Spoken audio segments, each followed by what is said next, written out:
तो आज की इस वीडियो में हम डिस्कस करने वाले हैं इंट्रोडक्शन टू एनाटॉमी। आज हम एनाटॉमी के बारे में पढ़ने वाले हैं कि एनाटॉमी क्या है, एनाटॉमी के अंदर क्या क्या होता है। तो जो वर्ड एनाटॉमी है ये दो चीज़ों से मिलकर बना है। एनाटॉमी, एना प्लस टॉम, यानी कि इन दोनों वर्ड्स का मतलब मिलाकर होता है कटिंग अप। तो अगर हम एनाटॉमी की डेफिनेशन की बात करें तो अगर हम एनाटॉमी की डेफिनेशन लिखते हैं तो ह्यूमन एनाटॉमी इज, यानी कि human anatomy is the science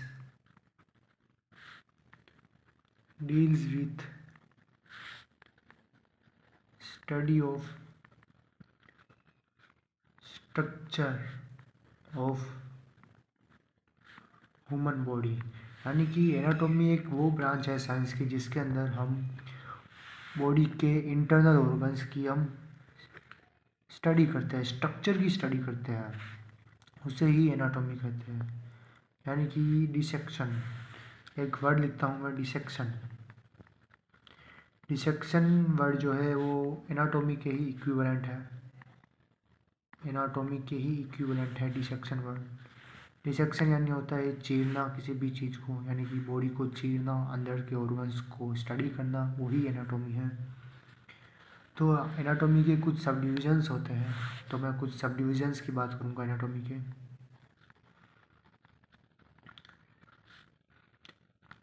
पहला है ग्रॉस एनाटॉमी, दूसरा है माइक्रोस्कोपिक एनाटॉमी, तीसरा है डेवलपमेंटल एनाटॉमी,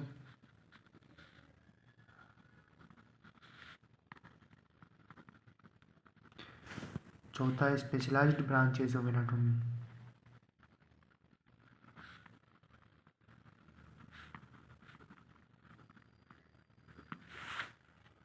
तो सबसे पहले हम बात करेंगे ग्रॉस एनाटॉमी के बारे में।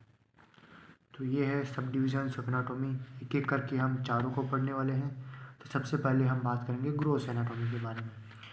तो ग्रॉस एनाटॉमी के अंदर भी और भी डिविजन्स है, वो भी हम पढ़ेंगे। ग्रॉस एनाटॉमी, ग्रॉस एनाटॉमी का मतलब होता है टोटल, यानी कि पूरी बॉडी के जितने भी सारे ऑर्गन हैं उन सभी ऑर्गन्स की स्टडी करते हैं। ग्रॉस एनाटॉमी का मतलब होता है टोटल बॉडी ऑर्गन्स। तो इसके भी डिविजन्स है कुछ। सबसे पहला है रीजनल, रीजनल। तो रीजनल के अंदर हम वो स्ट्रक्चर्स की स्टडी करते हैं जो कि किसी भी स्पेसिफिक पार्ट ऑफ बॉडी में प्रेजेंट होता है, जैसे कि upper limb, lower limb, thoracic chamber, abdominal, thoracic, pelvic region. ये जो भी रीजन्स में जो भी ऑर्गन्स प्रेजेंट होते हैं हम यहाँ उनकी स्टडी करते हैं। तो हम लिखेंगे define all the structure present in specific part of body. जैसे कि example pelvic region, pelvic region में होते हैं हमारे रिप्रोडक्टिव ऑर्गन। थोरेसिक रीजन जहाँ होते हैं लंग्स, हार्ट। एब्डोमिनल रीजन जहाँ होता है हमारा डाइजेस्टिव सिस्टम। तो ये होते हैं रीजनल एनाटॉमी में। अब हम पढ़ेंगे सिस्टमैटिक एनाटॉमी। सिस्टमैटिक एनाटॉमी,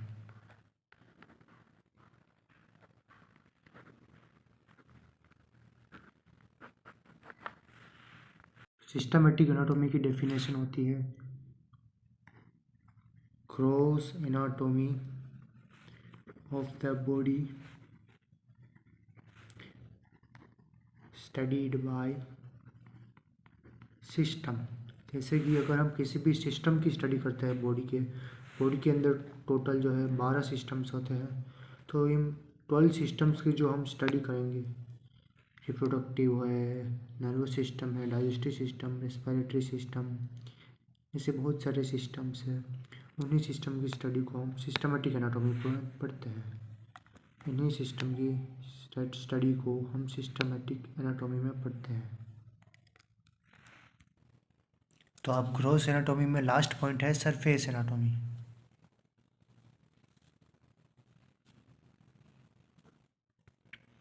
तो हम लिखेंगे सरफेस एनाटॉमी की डेफिनेशन।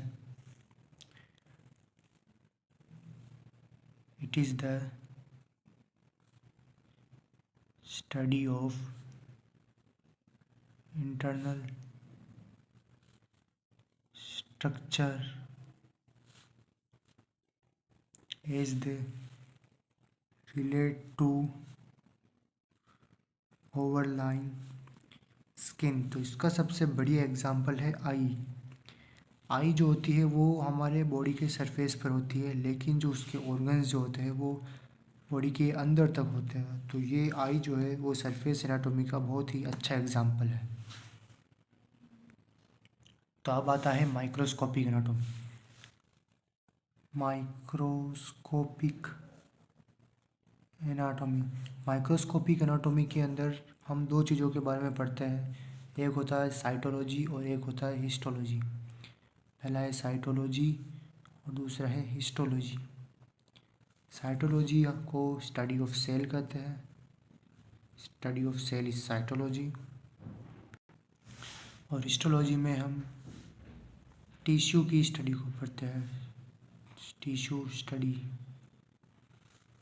टिश्यू की स्टडी को हम हिस्टोलॉजी में पढ़ते हैं। तो अब हम बात करेंगे developmental anatomy. Developmental anatomy. Developmental anatomy के अंदर हम एम्ब्रियोलॉजी के बारे में पढ़ते हैं। एम्ब्रियोलॉजी। एम्ब्रियोलॉजी के अंदर हम study of developmental changes in body before birth. Study of developmental changes in body before birth. तो जब भी हम वूम में होते हैं, जब हम मदर के वूम में होते हैं, तब जब भी हमारी बॉडी में जो भी डेवलपमेंट होता है तो उसे हम एम्ब्रियोलॉजी में पढ़ते हैं।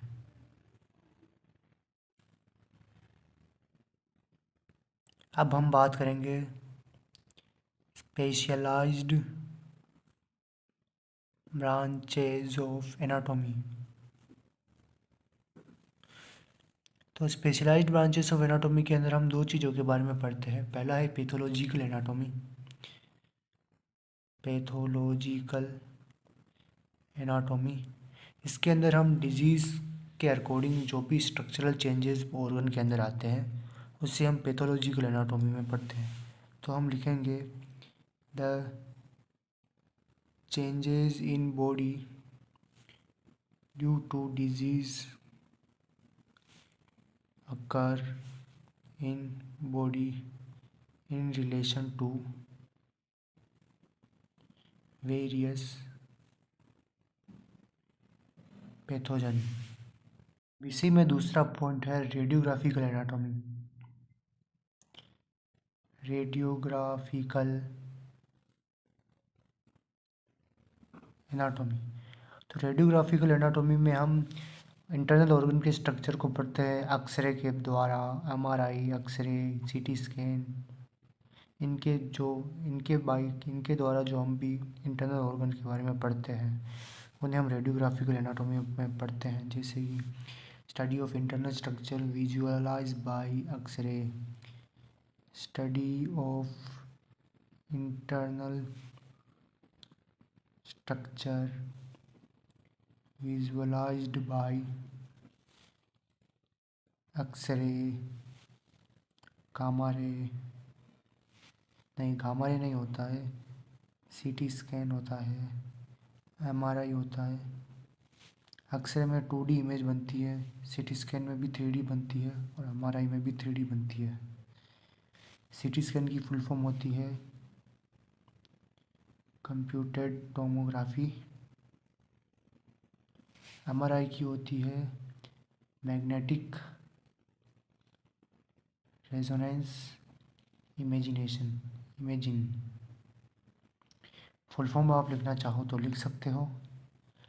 तो यहाँ पर जो है हमारा डिविजन सब डिविजन्स ऑफ एनाटॉमी ख़त्म होता है। अब हम बात करने वाले हैं एनाटॉमिकल पोजीशंस के बारे में। एनाटॉमिकल पोजीशंस ये बहुत इंपॉर्टेंट है एग्ज़ाम पॉइंट ऑफ व्यू के हिसाब से, ये पूछते हैं एग्ज़ाम में, ये आता है। तो एनाटॉमिकल पोजीशन के अंदर सबसे पहली पोजीशन आती है एनाटॉमिकल पोजीशन ही। हम पोजीशंस के बारे में पढ़ रहे हैं। पोजीशंस के अंदर पहली पोजीशन आती है एनाटॉमिकल पोजीशन। तो एनाटॉमिकल पोजीशन वो पोजीशन होती है जो कि आप यहाँ स्क्रीन पर देख सकते हो। इसी पोजीशन को एनाटॉमिकल पोजीशन कहते हैं। बहुत ही इजी है, बस अब हमें जो है लैंग्वेज बनाकर लिखना है। तो हम लिखेंगे when a person is standing straight with both the feet together and upper limbs at the sides of body, eyes looking forward,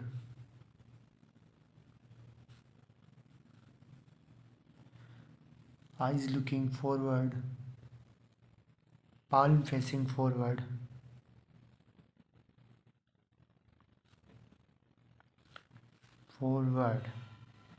and this position is known as anatomical position।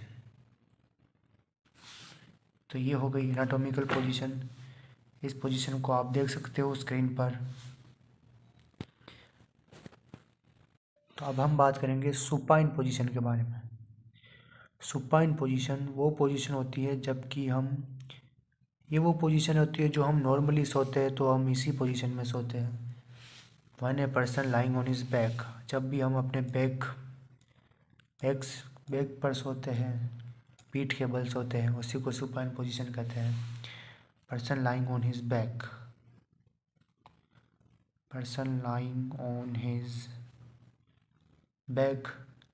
arm by the sides of body,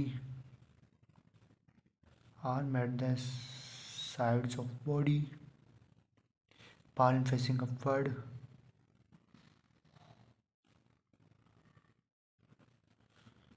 both feet together,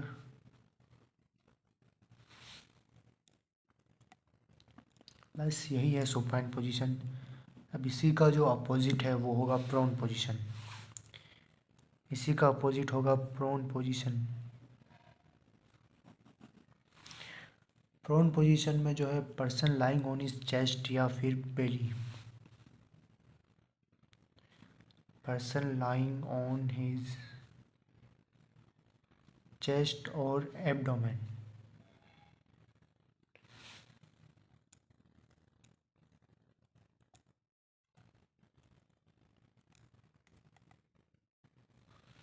is said to be prone position। अब हम बात करेंगे लिथोटॉमी position के बारे में। लिथोटॉमी position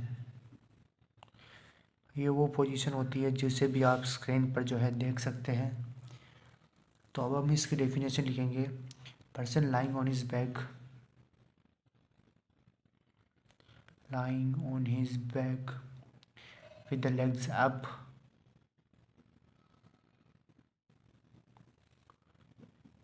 feet supported with steps। तो इस image को आप जो है फ़ोटो में देख सकते हो कि पर्सन जो है सुपाइन पोजीशन की तरह ही लेटा होता है, लेकिन पाँव जो है उसके सपोर्टेड होते हैं स्टेप से। इसे मोस्टली डिलीवरी के टाइम पर यूज़ किया जाता है, mostly used in during delivery of the baby. तो ये पोजीशंस भी हमारी ख़त्म होती हैं। तो अब हम बात करेंगे एनाटॉमिकल प्लेन्स के बारे में। अब हम बात करेंगे एनाटॉमिकल प्लेन्स के बारे में। एनाटॉमिकल प्लेन्स, तो एनाटॉमिकल प्लेन्स यानी कि ये कुछ लाइंस होती है, जैसे कि अगर हमारी बॉडी है तो बॉडी को ये डिवाइड करती है, मतलब कि ये स्ट्रक्चर को अलग अलग रीजन से पढ़ने के लिए बहुत ही काम होता है ये प्लेन्स का एनाटॉमी में।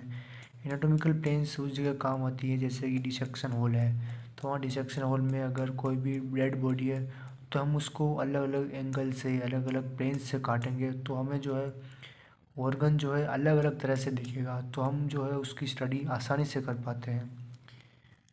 तो एनाटॉमिकल प्लेन में सबसे पहला आता है सेजाइटल प्लेन।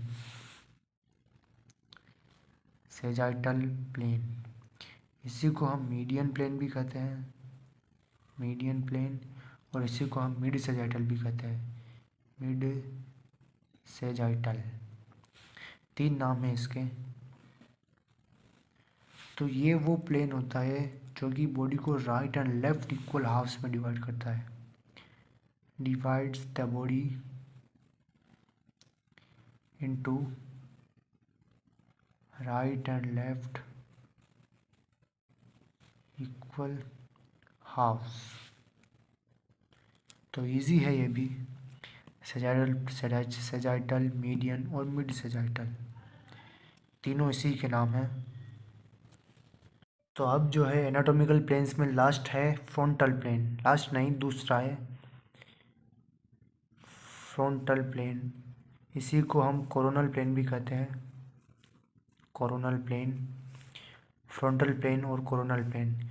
तो ये वो पोर्शन है जो कि ये वो प्लेन है जो कि बॉडी को बैक और फ्रंट पोर्शन में डिवाइड करता है। फोटो में आप देख सकते हैं the plane which divides the body into front and back portion. अब हम बात करेंगे ट्रांसवर्स और हॉरिजॉन्टल प्लेन के बारे में। तो जैसे अब ये हमारी बॉडी है, ये हाथ है,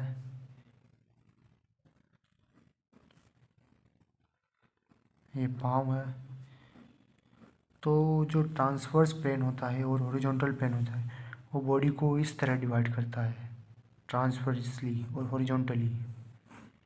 यूँ बॉडी को कई हिस्सों में ऐसे डिवाइड करता है ट्रांसवर्स प्लेन, तो इसी को ट्रांसवर्स प्लेन कहते हैं। It divides the body into upper and lower halves. तो हमारे एनाटॉमिकल प्लेन्स भी ख़त्म होते हैं।